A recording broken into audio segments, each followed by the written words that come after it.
It's so fun to get to do different things all the time. I always try and choose something that's not like anything I've done before.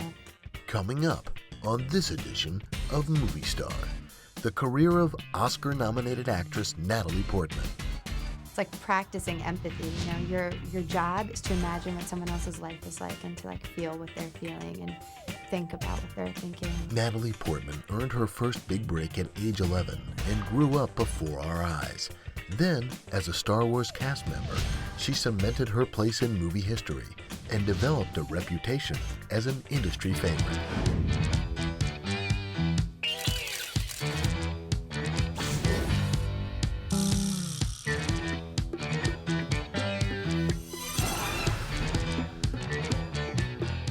She's silly and she's happy and she's charged and optimistic and passionate about life, you know? She's got a lot of gravity, you know, she's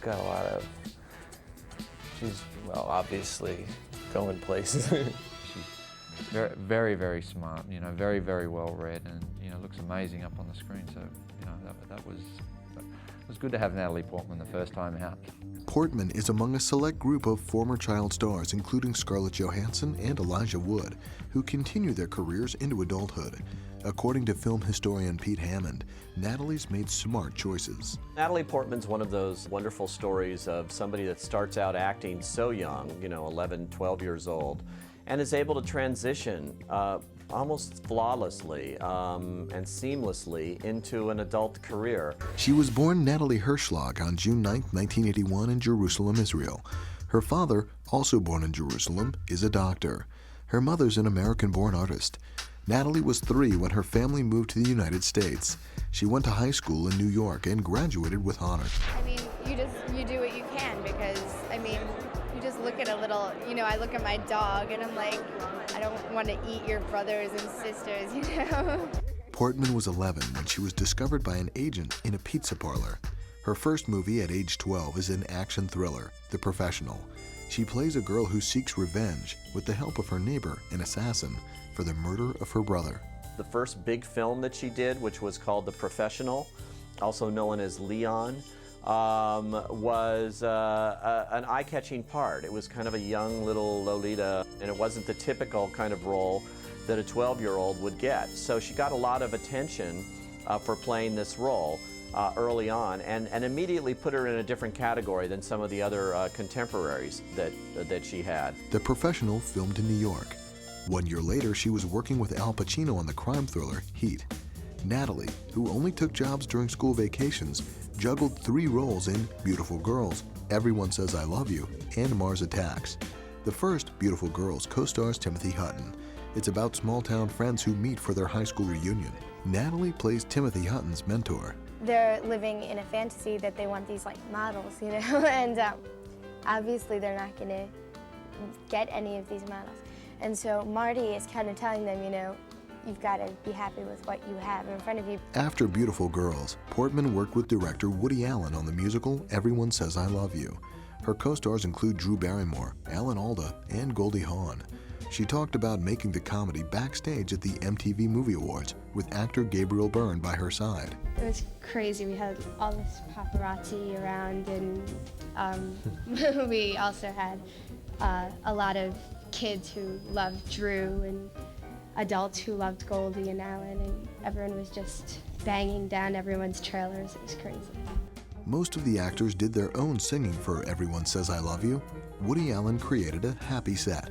Working with Woody was really exciting and fun, and he was really funny and really easy to work with, and he just basically let us do whatever we wanted to and told us just to make up our own lines.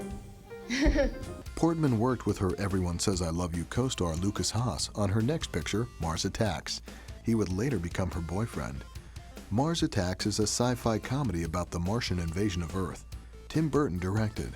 I really loved working with Tim. He's such a nice man, and he's brilliant, and he's a great director. He knows what he wants, and he really makes amazing films.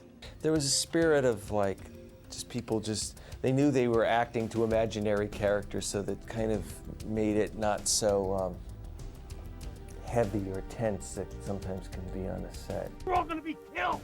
I'm going back to the hotel. Come on, this way. Oh, wait! It was kind of funny because you see these grown adults just running away from nothing and just screaming. Still in school, Natalie was learning how to juggle her studies and career. I'm 15 now, so up till now it's really been pretty easy to manage school and work because we haven't been at a very, high level of school yet, and now it's starting to get a little harder. So it's a little more difficult to sustain the equilibrium between school and work. Portman was taking a break from movies, but she was set to appear on stage in The Diary of Anne Frank. I'm just having a good time, and that's all I set out to do.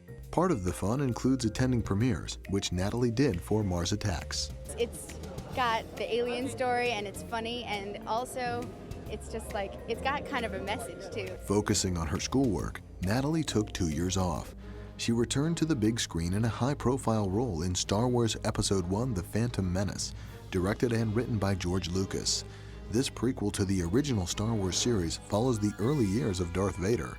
Portman plays Queen Amidala. Star Wars is sort of like the most Hollywood and the least Hollywood. I mean, George calls it the biggest independent films made because it's not studio. He doesn't answer to anyone. He makes his own movies how he wants them, and they're out there. And that's why audiences love them, because there's not some, studio head meddling in what should be in or out. The Star Wars pictures were the first big blowout thing where she just became this major, figure in American cinema because she was in Star Wars. And the next three, the most awaited thing, we'd waited years and years and years for this, and along comes Natalie Portman with a key role in it. I think she looks at it herself as some of her worst acting.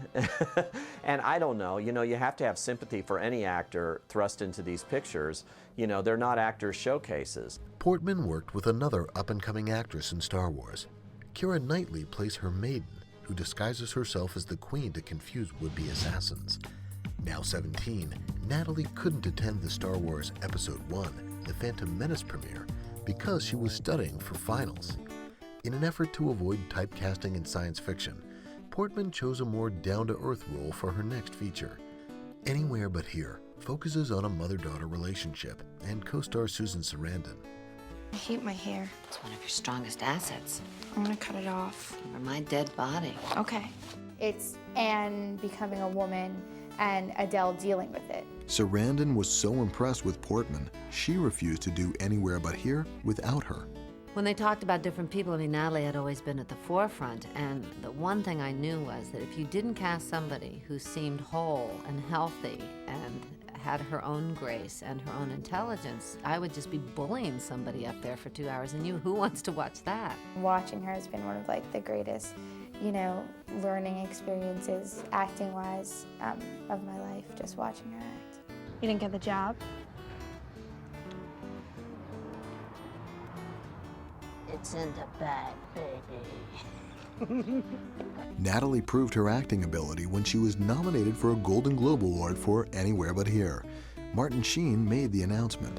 I'm pleased to announce the nominees for Best Performance by an Actress in a Supporting Role in a Motion Picture. Samantha Morton, Sweet and Low Down. Natalie Portman, Anywhere But Here. Portman followed with a starring role in Where the Heart Is, as a pregnant 17-year-old who's stranded by her boyfriend at a Walmart store. Oh, I got money. The president of Walmart sent me $500. While Where the Heart Is wasn't well reviewed, it did manage to stay in the top 10 for 5 weeks. Natalie appealed to a young target audience of moviegoers. She was now a student at Harvard University, studying to be a psychologist and earning good grades. Her next release in 2002, Star Wars II: Attack of the Clones, features a love story between her character and Anakin Skywalker. You're serious. She is now a senator.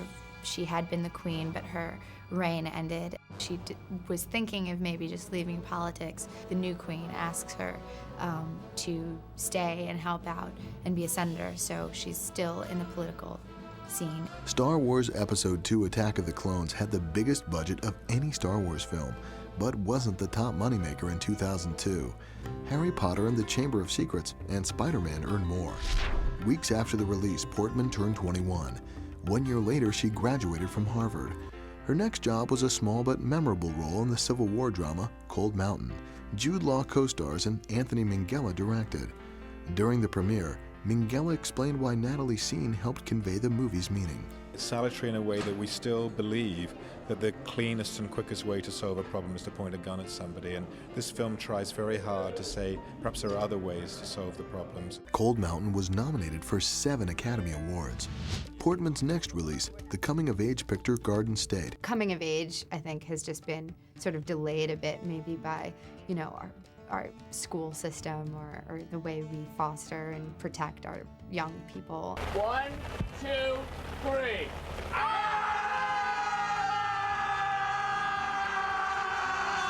Television star Zach Braff wrote, directed, and starred in Garden State, about a young man who returns home for his mother's funeral. Just because he was so comfortable with all his different roles, it made all of us really comfortable. And he did it just really fluidly. I mean, he would morph from like writer to director to actor really, really easily, and just had this confidence and humor throughout that made all of us really, you know, feel at ease and that he knew what he was doing. It was a really cool, relaxed environment. It felt like 3 kids had been given the keys to Dad's Cadillac. You know, we were making this movie and people were letting us. And I think that's one of the reasons it was such a relaxed, everyone gives such relaxed performances. Garden State was nominated for the Grand Jury Award at the Sundance Film Festival and won Best First Feature at the Independent Spirit Award. Is it yours or is it mine? A desert, but it snows. I feel the heat when it's cold. All night is touch echoes.